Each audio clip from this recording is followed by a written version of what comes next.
Assalamualaikum warahmatullahi wabarakatuh. Saya Diana Aulia Nurma Febriana SPD, calon guru penggerak Angkatan 9 dari Kabupaten Trenggalek. Video ini berisikan tentang tugas demonstrasi kontekstual modul 1.4 Budaya Positif. Dalam budaya positif, terdapat penerapan segitiga restitusi untuk menangani sebuah kasus yang dialami oleh siswa. Dalam kesempatan ini, saya akan menangani dua kasus yang dihadapi oleh siswa dengan penerapan segitiga restitusi. Sebelumnya, mari kita pahami terlebih dahulu apa pengertian dari restitusi. Restitusi adalah proses menciptakan kondisi bagi murid untuk memperbaiki kesalahan mereka sehingga mereka bisa kembali pada kelompok mereka dengan karakter yang lebih kuat.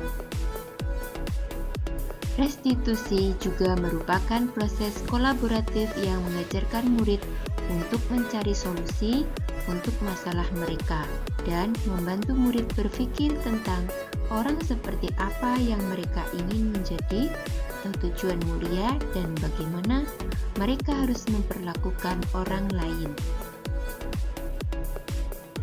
Sedangkan segitiga restitusi adalah suatu proses dialog yang dijalankan guru atau orang tua agar dapat menghasilkan murid yang mandiri dan bertanggung jawab. Berikut ini tahapan segitiga restitusi. Yang pertama yaitu menstabilkan identitas, yang kedua validasi tindakan yang salah, dan yang terakhir menanyakan keyakinan.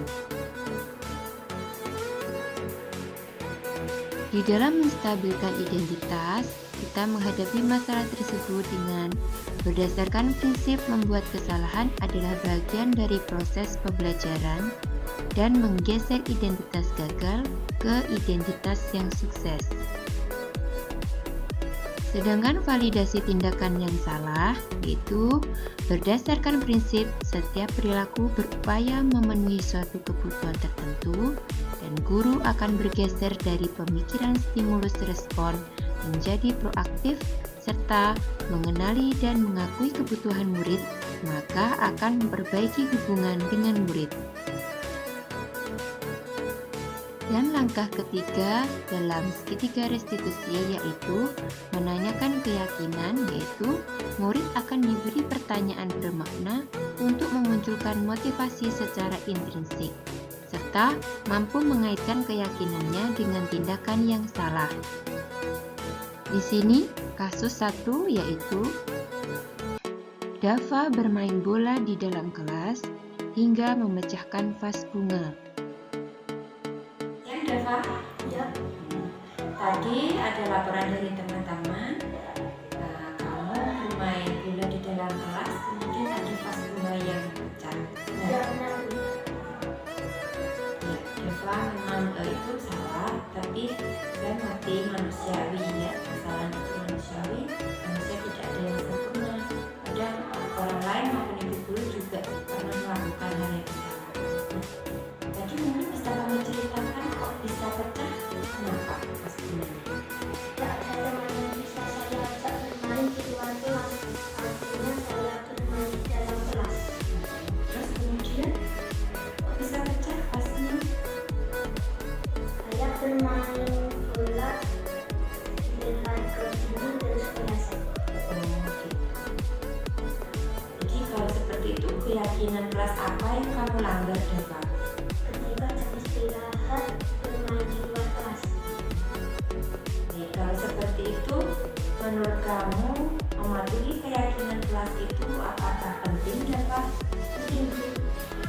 Kalau begitu, di lain waktu keyakinan kelas apa yang harus kamu lakukan, Dava? Saya akan bermain setelah kelas pada jam istirahat.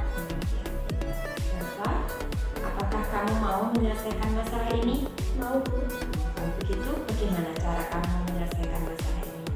Saya akan membagi vas bunga dengan adik saya. Baik, terima kasih Deva. Kamu bisa kembali ke kelas. Ada Pak Ansori dari kelas 4. Saya senang sekali diajar diskusi oleh Ibu Diana. Saya di sini belajar tentang bagaimana mematuhi keyakinan kelas bahwa bermain itu dilaksanakan di luar kelas, bukan di dalam kelas. Dan kasus 2, Nida marah kepada Anwar dan membanting kotak pensilnya hingga rusak. Hal ini karena Anwar sudah mencoret-coret hasil gambar Nida.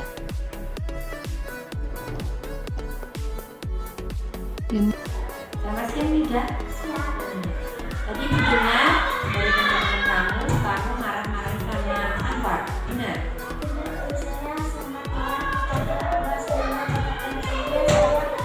saya Oh gitu, emang wajar marah, kemudian itu hal yang manusiawi, juga kesalahan itu adalah hal yang manusiawi, setiap orang juga tidak ada yang sempurna di dunia. Tapi mungkin ada alasan kamu kenapa marah seperti itu kepada Anwar saja.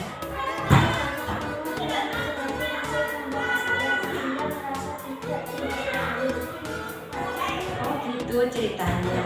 Mungkin saya atau orang lain pun juga akan demikian jika ada di posisi kamu. Tapi bisakah kamu pikirkan cara yang lain mungkin bisa kamu lakukan selain marah-marah seperti itu kepada Anwar?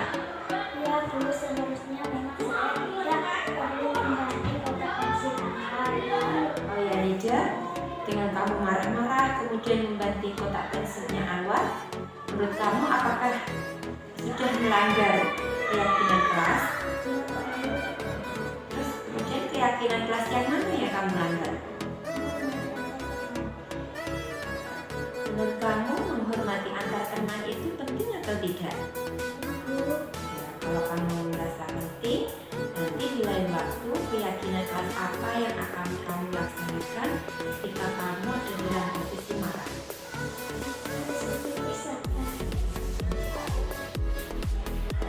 Baik Nida, apa yang kamu lakukan kepada Anwar dengan marah, membanting kotak pensilnya Anwar sampai rusak itu masih ditingkat wajar.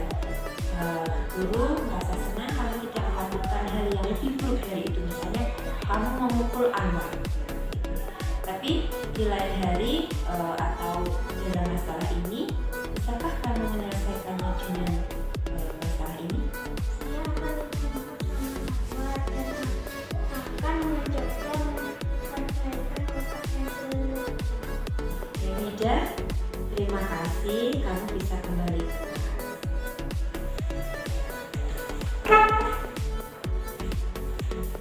Saya cerita Nida Nuraini dari kelas 4. Saya sangat senang sekali diajak diskusi dengan Ibu Diana. Saya dapat belajar untuk dapat mengendalikan diri dari marah, dan saya harus banyak bersabar dan menghormati teman. Demikianlah penanganan kasus yang saya lakukan dengan penerapan segitiga restitusi. Terima kasih, semoga bermanfaat. Salam guru penggerak, tergerak, bergerak, dan menggerakkan. Wassalamualaikum warahmatullahi wabarakatuh.